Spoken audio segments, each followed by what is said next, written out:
नमस्कार मैत्रिणींनो, उन्हाळ्याच्या सिरीज या रेसिपीमध्ये आपण बघितलेलं आहे साबुदाण्याचे पळी पापड.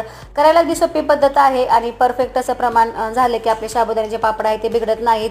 पण इथं साबुदाणा भिजणं महत्त्वाचं आहे. साबुदाणा चांगला भिजलं की आपले पापड आहे चांगले खुसखुशीत होतात. इथं मी 1 डबा एवढं साबुदाणा घेतला होता, तर त्याच्यामध्ये मी अर्धा डबा एवढं पाणी घालून रात्रभर असं भिजत ठेवलेलं होतं. साबुदाणा छान भिजला की दुसऱ्या दिवशी आपल्याला 1 डबा साबुदाणा घेतला आहे तर त्याचे 4 पट एवढं पाणी गरम करून घ्यायचं आहे. पाण्यामध्ये चवीनुसार मीठ, मिरची घालायची आहे. त्याच्यातच हा साबुदाणा आहे तो घालून घ्यायचा आहे. साबुदाणाही छान शिजवून द्यायचा आहे. निम्मा साबुदाणा शिजला की आपल्याला हे बटाटे आहेत ते किसून घालायचे आहेत. इथं मी 3 बटाटे घेतलेले आहे, साल काढून छान असे किसून घेतलेले आहेत. साबुदाणा निम्मा शिजला की आपल्याला त्यात हा किस घालायचा आहे. किस घालून अजून 5-10 मिनिटासाठी शिजवून घ्यायचं आहे. हे मिश्रण तयार झाल्यावर उन्हामध्ये चांगलं कडकडीत असं 2 दिवस आपल्याला हे पापडे आहे ते वाळवून घ्यायचे आहेत. वाळवून झाल्यावर आता इथं आपण तळून बघूया.